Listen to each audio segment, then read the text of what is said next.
بسم اللہ الرحمن الرحیم۔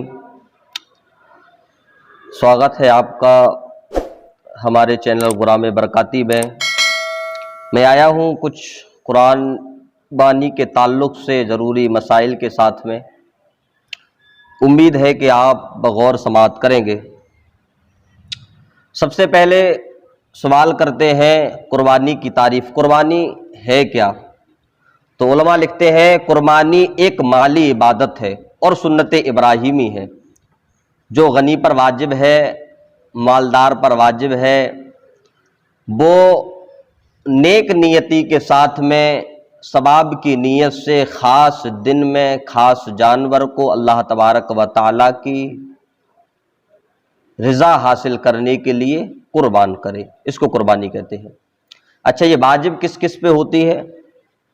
تو فرمایا جاتا ہے یہ مسلمان پر واجب ہوتی ہے، کافر پر قربانی نہیں ہے، اور مقیم پر یعنی وہ وہیں کا رہنے والا ہو، اگر مسافر ہو تو اس پہ قربانی نہیں ہو، اور مالک نصاب ہو یعنی جس پر زکوٰۃ ہو، زکوٰۃ فرض ہوتی ہو اس پر قربانی ہے۔ آزاد ہو، غلام نہ ہو، یعنی وہ ہر طریقے سے آزاد ہو، وہ کسی کا غلام ہو، غلام پر بھی قربانی واجب نہیں ہے۔ قربانی جس طریقے سے مرد پر واجب ہے اسی طریقے سے عورت پر بھی واجب ہے۔ مسئلہ یہ نہیں ہے کہ صرف مرد ہی قربانی کرائے، عورت نہیں، عورت بھی قربانی کروا سکتی ہے۔ تو یہ قربانی کا وقت کیا ہے؟ 10ویں ذی الحجہ کو صبح صادق سے لے کر 12ویں کے غروب آفتاب تک، یعنی 3 دن اور 2 راتیں یہ قربانی کے ایام ہیں۔ ان 3 دن اور 2 راتوں میں آپ قربانی کسی بھی وقت کر سکتے ہیں۔ اگر آپ 10ویں کو کریں گے تو زیادہ افضل ہے، زیادہ ثواب ملے گا، اور اگر اس دن نہ کر پائیں، کوئی جو ہے دقت لاحق ہو تو آپ 11 کو کر سکتے ہیں۔ تو 11 میں اتنا ثواب نہیں ہے جتنا 10 میں ہے، اور اگر 10 اور 11 میں بھی نہ کر پائیں تو آپ 12 کو کر سکتے ہیں، لیکن افضل ہے 10ویں صبح صادق میں قربانی کو کرنا۔ قربانی میں شریک ہونا، اگر اللہ تبارک و تعالیٰ نے استطاعت آپ کو دی ہے کہ آپ اپنی ہی طرف سے اپنی ہی قوت پر ایک جانور ذبح کر سکتے ہیں تو آپ کریے، ورنہ جو چھوٹے جانور ہوتے ہیں، بکری ہے، بکرا ہے، دمبا ہے، اور بھی بہت سارے جو جانور ہوتے ہیں قربانی والے، آپ ان کو تنے تنہا کر سکتے تو آپ قربانی ان کی کر سکتے، ورنہ آپ حصہ بھی لے سکتے ہیں، بڑے جانور میں حصہ بھی لے سکتے ہیں۔ اب ایسا نہیں ہے کہ بڑے جانور میں حصہ ہو تبھی ہم بڑے جانور کی قربانی کریں۔ اگر اللہ تبارک تعالیٰ نے تمہیں توفیق دی ہے اپنی طرف سے بڑے جانور کو کرنے کی تو آپ اپنے جانب سے تنے تنہا بڑا جانور بھی کر سکتے ہیں۔ 7 حصے اس میں لگیں گے، اگر 7 حصوں میں ایک بھی حصہ کم رہا بڑے جانور میں تو قربانی صحیح نہیں ہوگی۔ فرمایا جاتا ہے کن جانوروں کی قربانی ہو سکتی ہے؟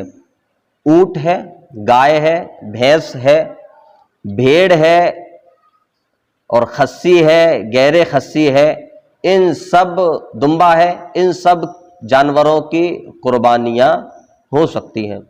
اچھا، جانور کی عمر کے تعلق سے فرمایا جاتا ہے، علماء لکھتے ہیں کہ جانور کی عمر تو فرمایا جاتا ہے اونٹ 5 سال کا، گائے اور بھینس جو ہے 2 سال کے، اور بھیڑ بکری 1 سال کے ہوں یا اس سے زیادہ کے ہوں، اس سے کم نہ ہوں۔ ان جو عمریں قید کی گئی ہیں علماء نے جو لکھی ہیں، ان سے زیادہ کے ہوں، ان سے کم عمر کے نہ ہوں۔ ہاں، اگر کوئی جانور جیسے کہ بکری ہے، آپ اس کو جو ہے قربانی کرنا چاہتے ہیں اور اس کی دیکھنے میں لوگ اس کو دیکھتے ہیں تو کہتے ہیں کہ یار یہ تو 1 سال کی لگ رہی ہے، تو فرمایا جاتا ہے کہ پھر اس کی قربانی ہو جائے گی اگر دیکھنے میں وہ 1 سال کا لگ رہا ہے تو۔ اچھا، جانور کیسا ہو؟ تو فرمایا جاتا ہے قربانی کا جانور موٹا تازہ اور اچھا ہو، دبلا پتلا نہ ہو، اور بے عیبی ہو، کوئی اس میں عیب نہ ہو۔ اگر عیب پایا گیا اس کے اندر تو پھر قربانی نہیں ہوگی۔ قربانی کا ثواب پہ بات کرتے ہیں کہ تو ثواب کے تعلق سے فرمایا جاتا ہے اللہ تبارک و تعالیٰ قربانی کرنے والے شخص کو بے انتہا ثواب، بے انتہا نیکیاں عطا کرتا ہے۔ اللہ تبارک تعالیٰ فرماتا ہے کہ میں اس بندے کو اس جانور کے جسم پر جتنے بال ہیں ہر ایک بال کے صدقے میں بدلے میں ایک نیکی، مکمل نیکی عطا کرتا ہوں۔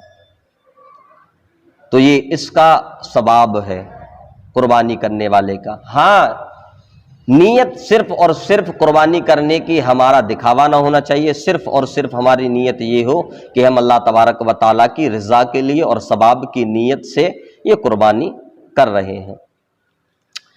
اچھا، بعض لوگ یہ سوال کرتے ہیں کہ قربانی پر جانور ہی کیوں ذبح کرنا چاہیے، اور بھی بہت سے چیزیں ہیں۔ تو فرمایا جاتا ہے کہ اللہ تبارک و تعالیٰ نے جب حضرت ابراہیم علیہ السلام حضرت اسماعیل کو ذبح کرنے لگے تھے تو اللہ تبارک و تعالیٰ کی رضا سے جبریل جنت سے دمبا لے کر کے آئے اور اسماعیل کو ہٹا دیا، اور ابراہیم کی چھری کے نیچے دمبا ذبح ہو گیا۔ تو ہم وہیں سے مثال لیتے ہیں، یہ ہمارے رب نے ہم کو حکم دیا ہے کہ دمبے کو ذبح کیا جائے یا اس کی مثل ہو ان کو ذبح کیا جائے، تو ہم اللہ تبارک و تعالیٰ کے فرمان کے اعتبار سے انہی کو ذبح کرتے ہیں۔ اور جو صاحب نصاب ہوں، جو مالدار ہوں، جو غنی ہوں اور وہ قربانی بھی نہیں کرتے ہیں، تو پھر ان کے لیے کیا حکم ہے؟ تو فرمایا جاتا ہے رسول اللہ صلی اللہ علیہ وسلم نے ارشاد فرمایا کہ جو صاحب نصاب ہیں، مالدار ہیں، غنی ہیں، جن پر قربانی واجب ہے وہ قربانی نہیں کرتے ہیں، تو پھر رسول اللہ صلی اللہ علیہ وسلم فرماتے ہیں کہ وہ ہماری عیدگاہوں کے قریب بھی نہ جائیں، نماز تو بڑے دور کی بات ہے۔ تو یہ چند قربانی کے مسائل تھے جو میں نے آپ کے سامنے رکھے، انشاءاللہ امید کرتا ہوں کہ آپ کو بہتر لگیں گے۔ اگر قربانی کے تعلق سے آپ بھی کچھ مسائل اپنے جاننا چاہتے ہیں تو اس ویڈیو کے کمنٹ میں آپ ہمیں کر کے بتا سکتے ہیں، یعنی ہمارے نمبر بھی ہیں، نمبر پہ آپ ہم سے رابطہ قائم کر سکتے، اور ثواب کی نیت سے اس پیغام کو زیادہ سے زیادہ شیئر کریں تاکہ اللہ تبارک و تعالیٰ آپ کو بھی نیک کام کرنے کی صدقے میں ثواب عطا فرمائے گا، اور جو لوگ اس پر عمل کریں گے تو انشاءاللہ انہیں بھی ثواب عطا کیا جائے گا۔ السلام علیکم ورحمۃ اللہ۔